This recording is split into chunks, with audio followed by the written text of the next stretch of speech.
ሰላም ጤና ይስጥልኝ እንደምን አላችሁ የቲቲ ዩቲዩብ ቻናል ቤተሰቦች እኔ ደህና ነኝ እግዚአብሔር የተመሰገነ ይሁን። ዛሬ ደግሞ እንደተለመደው ሌላ ስራ ይዤ መጥቻለሁኝ።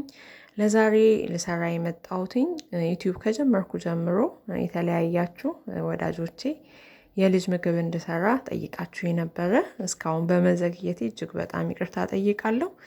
ካሁን ጀምሮ ግን በየሳምንቱ ከ6 ወር ጀምሮ ላሉ ልጆች እና የሁለት ትልልቆችም ማለት ነው የምሳቃም እንዳለ ደግሞ ከህፃናት ጀምሮ ምን ይበላሉ የሚለውን እኔ ራሴ ልጆቼን ሳሳድግ ባሳለፍኩት መንገድ ይጠቅማል ብዬ ማስበውን እየሰራሁኝ አቀርብላችኋለሁኝ ማለት ነው።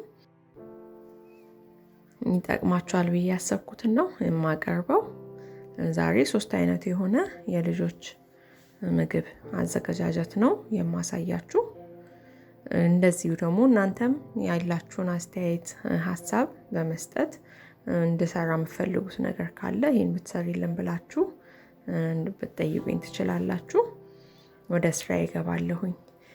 በመጀመሪያ የምሰራው የመጀመሪያው ምግብ የዶሮ ስጋ አፕል እና የሩዝ ቅይጥ ነው ማለት ነው። የዶሮ ስጋውን በደንብ አጥበን እንቀቅለዋለን። ቀጥለን አፕሉን ደግሞ በእንፋሎት ነው የማበስለው። ያው አፕል ብዙ ሰዓት አይፈጅም። ከ8 እስከ 10 ደቂቃ የሚሆን በእንፋሎት እናበስለውና አፕሉን መጠቀም እንችላለን። ቀጥለን ዶሮውን ስንቀቅል እንደዚህ ከላይ አረፋው ላይ የሚወጣውን የቆሻሻ ፓርት ነው። ይሄንን እንደዚህ እያነሳን ገፈን እንጥለዋለን። በደንብ ሙክክ እስኪልልን ድረስ ስጋውን ማብሰል ይኖርብናል። ከ6 ወር ጀምሮ መጠቀም ይችላሉ የዶሮ ስጋ ልጆች።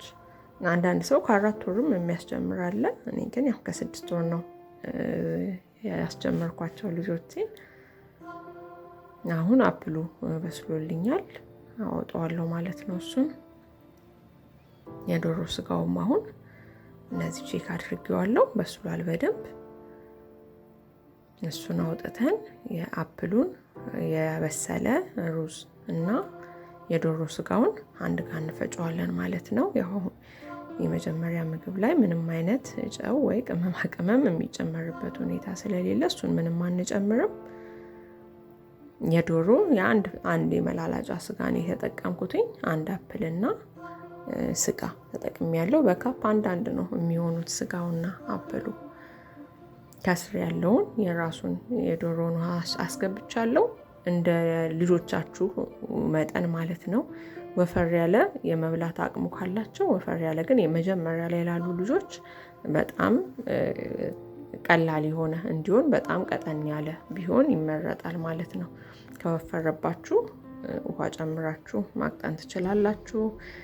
የወጡት የእናት ወተት እሱ ካላችሁ በሱ፣ አሊያ ደግሞ ፎርሙላ የሚጠቀሙ ከሆነ በዛ ማቅጠን ትችላላችሁ ማለት ነው።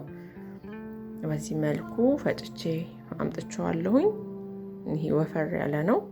ይሄንን ያው በፈለጋችሁት መጠን የማቅጠን ትችላላችሁ እናንተ ማለት ነው።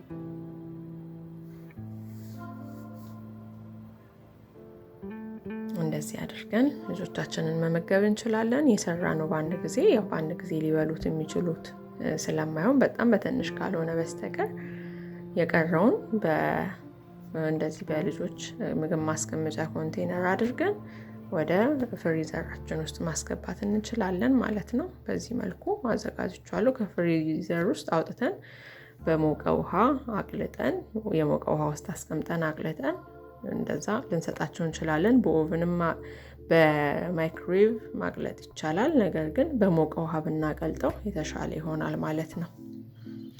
ሁለተኛው ሙዝ ነው የተፈጨ ሙዝ ነው። ያው ይሄንን ማናቀው ሆኖ አይደለም፣ ግን ያው ግዴታ መስራት ያለብኝ ነገር ስለሆነ ነው የሰራሁት። ሙዛችንን ደግሞ እንደዚህ በደንብ አድርገን አድቅቀን እንፈጭና ልንመግባቸው እንችላለን ማለት ነው። እንደዚህ በመፍጫም ማለዚያ ደግሞ በራሱ በጁስ መስሪያው በብሌንደሩ በዛም መጠቀም እንችላለን። ሙዝ ግን ያን ያህል ለመድቀቅ ብዙ የሚያስቸግር ስላልሆነ ዝም ብዬ በድንች እና ሙዝ ራሱን ሊፈጭበት በሚችል ነገር ነው የፈጨሁት። ውስጡ ያልተፈጨ ነገር እንዳይኖረው ያንን በደንብ አድርጋችሁ ቼክ አድርጋችሁ መስጠትን እንዳትረሱ እላለሁ። የሙዙን በዚህ መልኩ ሰርቻለሁ። ቀጥለን ካሮት ነው የምሰራው። ሶስተኛው ካሮቱን በውሃ ማብሰል እንችላለን፣ በእንፋሎትም ማብሰል እንችላለን። እንደ ምርጫችሁ ነው። እኔ ለዛሬ በውሃ ነው የማበስለው። በደንብ የተከተፈ ካሮት አጥቤው በንጹህ ውሃ 1 ካፕዋን የተጠቀምኩት። ካሮቱም 1 ፍሬ ካሮት ነው። በደንብ እስኪበስል ድረስ እንቀቅለዋለን። የቀቀልነውን ካሮት መፍጨት ነው። ቼክ አድርገን በደንብ መብሰሉን አይተን እንፈጨዋለን። እሱ ላይም ከስር ከካሮቱ ጋር ያለው ውሃ ይኖረዋል። በዛ ውሃ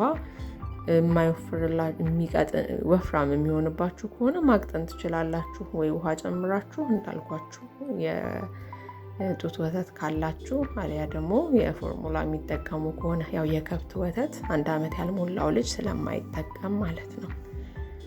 እንደዛ አድርጋችሁ ልጆቻችንን መመገብ እንችላለን። ለመጀመሪያ ላይ ማብዛት አይኖርብንም። እስኪ ለምዶ የመጀመሪያ ዙር 1 ማንኪያ ከዛ 2 ማንኪያ እያለን እንደዛ ብናበላቸው ጥሩ ነው። በሚቀጥለው ደግሞ በየሳምንቱ አንዳንድ የልጆች ምግብ ይዤ እመጣለሁ ብዬ ተስፋ አደርጋለሁ።